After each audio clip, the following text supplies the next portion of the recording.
A place that seems fine during the day, but gets really creepy at night. Used to do security work for a company that has stores in malls. Being in a mall late at night by yourself is super creepy. The only noise you hear down the way is the kiddie area rides laughing. I know someone who used to work in a mall at night, and he said all sorts of weird things happen. Stuff like hearing toilets flushing, or door chimes going off by themselves. Standing ovation from my hairs. Demons got a shit too. I used to work for a state medical examiner's office.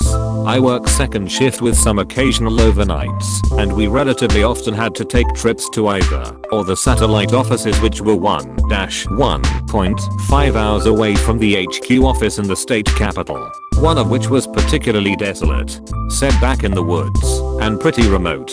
Let me tell you, no matter how often you go there, or how comfortable you are doing that type of job, being in a morgue, alone, at 0317 in the morning during a ridiculous thunderstorm is spooky. The wind is knocking trees branches against the autopsy room windows. The primary lights are turned off, so the office is dimly lit except for the red glove the exit signs. You pull up to the garage doors and there is one measly light barely illuminating the end of the driveway. No other lights around, surrounded by woods. Lightning occasionally lighting up the area just enough to get a glimpse of your surroundings before it goes dark again.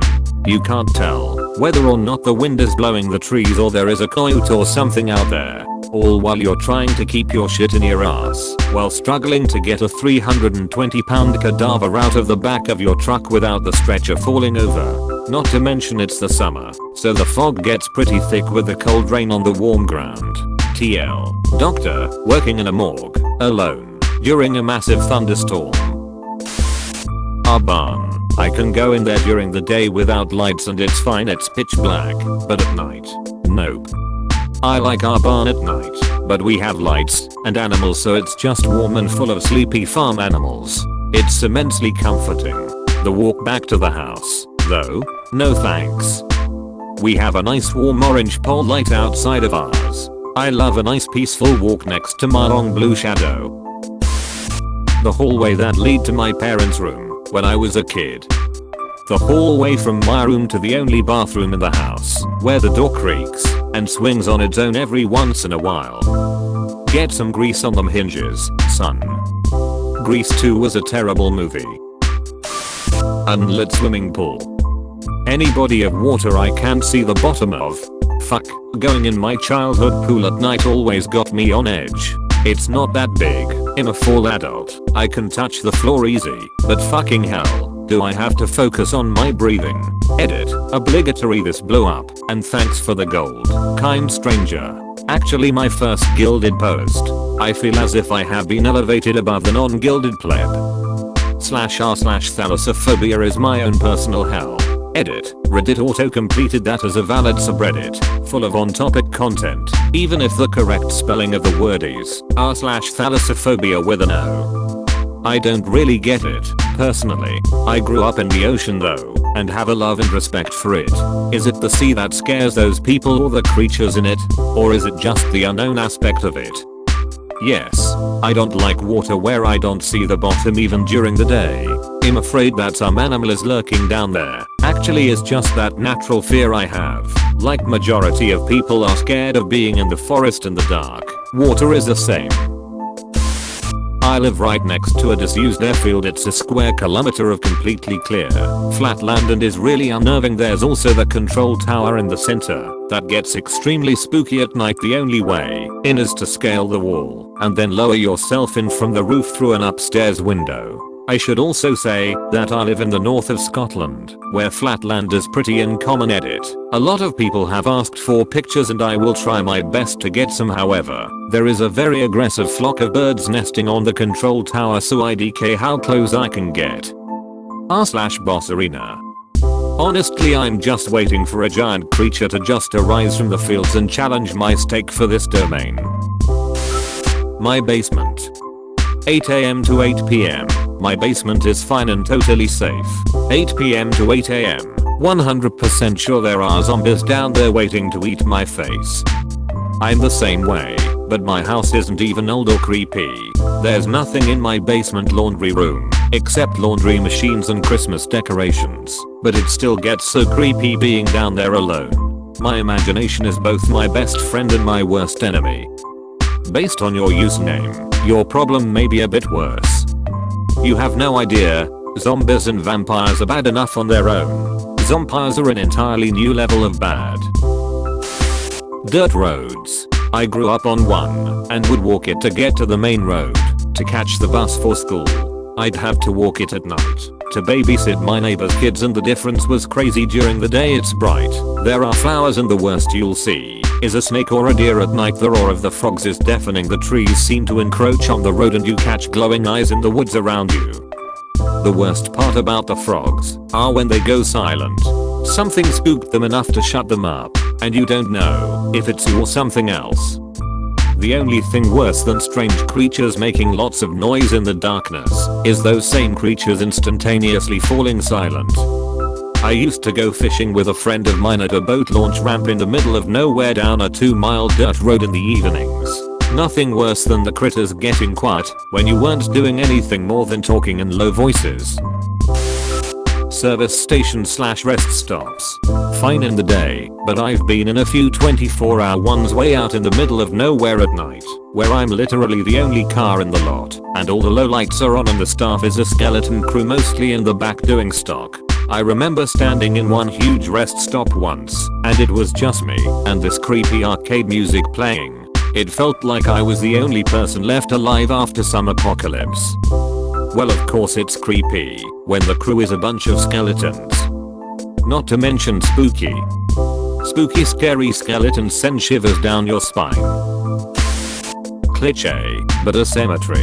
Going to mourn your loved ones during the day, going to desecrate a grave at night.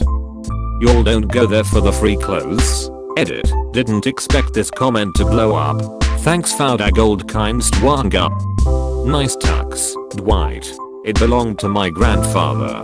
He was buried in it, so family heirloom. I work midnights at my local hospital and end up in the OR rooms a lot. I help prep for the next day's surgeries. Totally creepy.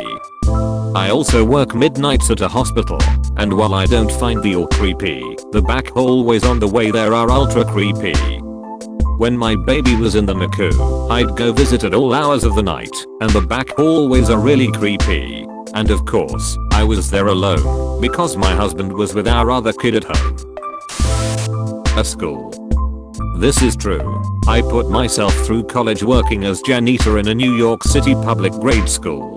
The only time I've ever been truly scared at work is when I had to stay late for some contractors working outside the building, and I heard a basketball bouncing in the gym when that side of the school was locked down. My parents had a meeting with the principal of my elementary school when I was little. We were the only ones in the school, and I got bored. We were there for hours, so I decided to walk down the hall to see if the gym was unlocked, so I could play in there while they talked in the office. I got to the doors and saw it was open. There were no lights on except the exit signs. There was an old chalkboard on wheels set atop the stage. It was sitting vertically. I kinda felt uneasy being in the alone at night, so I slowly began walking back to the office. The second I left the gym, I heard a basketball bounce a couple times. I looked over my shoulder and saw a ball rolling from the stage, and the old chalkboard was flipped horizontal. I ran so fast that night, and yet of course, no one believes me. Now that I look back at it, it might have just been the janitor pulling my leg. Nope. School ghosts. I believe you. A room with lots of big windows and no blinds, only small translucent curtains. Geez, I had one of these as my bedroom for a short while hanging up. Hated looking out into the garden at night.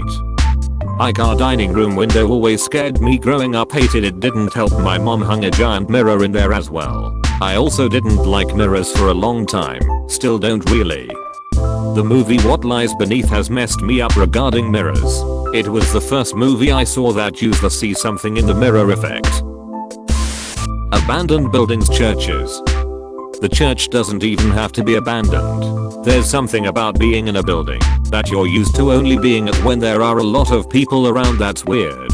I definitely heard some weird shit in the church I used to play in a band with back in the day, and heard stories from other people. Like how the air is impossibly still and stagnant. Almost heavy feeling. The walls feel closer than normal. Not a single sound can be heard except for in the distant outside world. All tied in with the feeling that you are being watched. Nursing home. I didn't believe in ghosts until I worked at one. I worked in a nursing home when I was in nursing school 3 to 11 p.m. in memory care. We had one man who was just so grumpy and set in his ways. In a sweet way, he was never mean, just a gruff old geezer who liked to sit in his seat at dinner and on the couch, and heaven help you if you sat there. He passed away in his room, and the next weekend there was a new resident set up in there. Every night she'd come to me and tell me that there was an old man telling her to get out of his room. I would walk back in there with her, and she'd point to her chair, which was in the same corner as his recliner, and say, "He says this is his room, and I'm to get out." I left before that was ever resolved. The poor thing just didn't sleep at night. Don't forget to like and subscribe for more videos.